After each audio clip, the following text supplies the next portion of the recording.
Hello. Hi. This is just going to be a little brief rundown on the tractor engine here. For those that need to, I hate how that sticks, need to do one thing on their engine. For me, that was the fuel line. I got some nicer fuel line on here that is gasoline rated. But in order to change the fuel lines, you do need to take off the tank, and that does require some steps. The first major step you should do, actually, before I begin with this, you shouldn't need to change out your fuel lines. I had to, so I did. If yours is not leaking anything, leave it alone. It's just fine. However, mine was leaking. It wasn't the fuel line, but it was these little 90-degree brass nipples, not brass, aluminum nipples here. And they would leak from that flathead spot. I wouldn't glue them down. I wouldn't JB weld them down because you need to get them out. So I decided to replace them because it was straight up just dripping fuel from that entire circular spot right there, which is not good. You don't want gasoline leaking on your engine when it's running. There's a few very simple steps to getting your fuel tank off.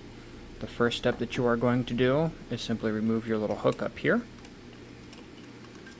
Mine's already pretty much disassembled, so this is going to be very brief. If you look inside, you'll see 8 little holes for your water tank. Don't take those out just yet. You'll need to take off your exhaust and set it to the side. Then you can remove these 8 screws. Your water tank will just boop, come out through the side like that. That's your water tank. So that is simply that right there.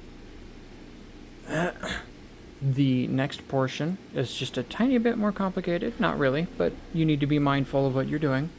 These 2 screws down here will come out. So let's do those real quick. Pause that so I can do it two-handed. Once you have these 2 little screws out, you'll turn your tractor around.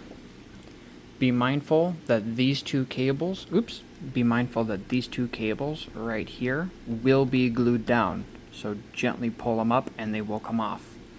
The next thing you'll need, if you have it, a 6mm Craftsman wrench that fits on this post right here, and just unscrew it like that. This is the bit that connects your water tank and fuel tank, holds it together, gives a nice little loop. This comes off. It's generally best to unplug this guy right here. This is just your ground wire for when you press the button, it shuts down the engine. This comes right out, like so. This one will also come out. See how the fuel tank's already loose? I'll take a minute one-handed, 1 second. And now that those 2 are out, your fuel tank is free. Be very mindful though, when you're taking it off, that if it is glued down, it will possibly tug and rip. So you want to make sure you have those loose before you do it. Then it'll just come out with a little bit of wiggling. It might be a bit challenging at first, so I'll loosen up the fuel lines that are in the way so I can get it out.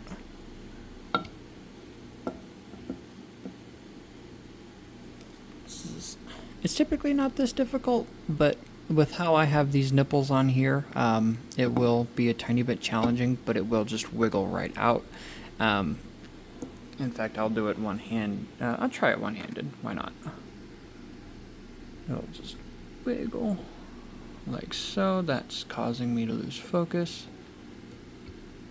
If you need it to be a little easier, actually, it's smart to just hold on. Undo your spark plug cap so that way you have wiggle room in your wire here. And now it should be a lot more simple.